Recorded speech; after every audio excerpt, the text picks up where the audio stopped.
Bonjour la famille, j'espère que vous allez bien. Moi je me porte à merveille. Ma semaine qui toque, je pense que ça va t'embellir. Tu sais, quand on grandissait, nous tous nous avons eu des visions, des projets, surtout tant que tu es na Kinshasa, bah religion zaka na biso mingi. Ah ngafuna okende poto libosa master na. Ba misusu kutu biso do na ko beta babale to lo bake. Ngafuna beta vraiment donc na beta coupe du monde. Donc tozali na ba illusion moko, ba réalité wana ba illusion na tout. Etikala osala te ata moko te etikala osala te époque moko boye même ba léopard na biso ezalaki soki baobeta bamutubile santos bakabongo boye biso totala bato wana tozalaka omonaka ane oyo ekozala ane ya Congo na football ezalaka bon boyebike kane eza koya no. Mais tous ces derniers temps, c'est comme si les Congolais va changer d'aspect. Hein. Même si tous en mbemba na terrain, c'est comme si les oiseaux de Belango soutiennent les Zahaka. Année oyo Congo et kene musika de Tokoma otala bango. Pour déception de les les gars mingi. Batu batika na bango kokolanda makambo na bakoma mona ga advienne ke pourra. Oui ko ye ya, ce que ye c'est bien, ce que paye c'est bien. Les vieux pères et l'homme se signature pour s'abonner. Naebisayo. Oebike makamuna zolo ba naebite tamso comprendre. C'est-à-dire tozana batu mususu na Congo tilelo ba vivre na illusion. Mon grand-papa, il y a tout ça la vie, mais à ce moment, à ce moment, que vie à ça la est la réalité. Maintenant, bazo ça ba projet minene, au moment que projet salami et bah tu vas payer confiance. Mais bah tu me sous pour payer confiance. Et ça moi pas si donc faut bah tu bataler là y bah ce que vraiment les cambazo le baiser solo. Et ça n'est pas de biso. 2024, on est ensemble. Que Dieu nous garde. 2024, c'est à nous, sans exception. Ah, lobi na lobaki bien na lobaki te. Na ebisaki bino ke ma loba faire a lobaki na Guinée, a lobaki ke yazali musicien international, a beta musique avant batutu ba ya kokuta. Donc biloba loba. Pona ye ayebi ke D'accord.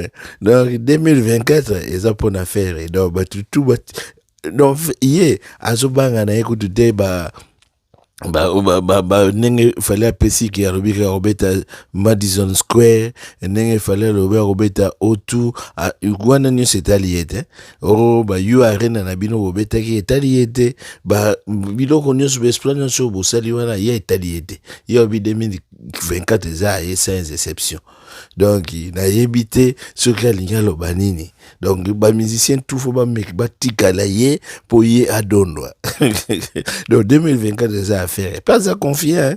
Azo secrétaire le bi sans exception. 2024 et ça sans exception. Donc on est en mode d'ordre ya faire gola pesi. Alors de autant 2024 nengeza ki yango na lobaki lobi eza ba rêve eza illusion eza nini obi na salaka video moko na ebiseki bino ke bande kona biso ba vivre na monde mususu c'est-à-dire biso monde tozala ngo bango baza wana te bango baza na monde na bango bakanisaka na ndenge na bango bamona makambo na ndenge na bango makambo bango bamonaka bino boyebi ngo te ozo imagine na lobaki makambo bino bonimelaka les vieux pères te ngana yisaki bino ko soko oza na bagolwa ozo zolanda faire omonake bango baza na monde mususu baza na monde ya réalité monde réel biso tozo vivre oyo bango bazo comprendre makambo wana te ozo imagine que faire go la premier na hit na Écosse. Et publicité zo salama balobi ke faire go la premier na hit na Angleterre aza premier na hit na Écosse na album na yo ya sika toluki to monite c'est ça. Non, so tali makambo yo moko seki olobi mais makambo ni nazoyoka mais oui makambo fait go la lobby. Donc 2024 musicien moko kuta bougete eza sans exception eza année na ye.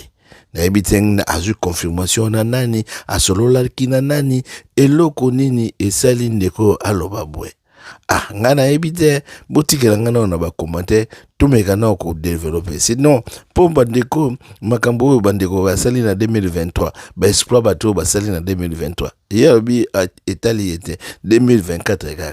Donc en 2023 ya zalakité, donc balobi 2023 24 il faut batikela. C'est comme si et comme tout. Mais ça sous compétition te. Vraiment, mingi ya kolobeza te. Botika na ba commenter to e bana ko développer pour na ka oyo eza ndengene.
Jusqu'au point, ma mise qui pardon et des perditions.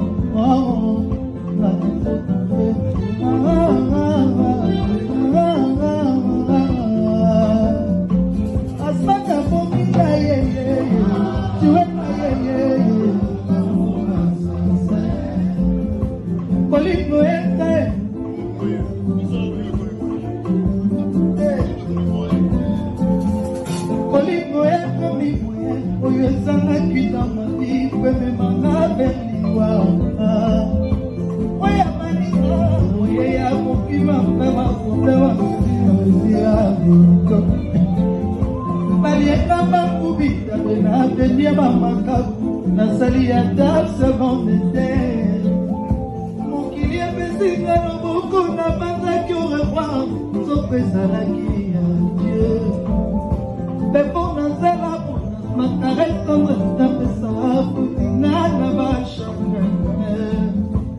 Asma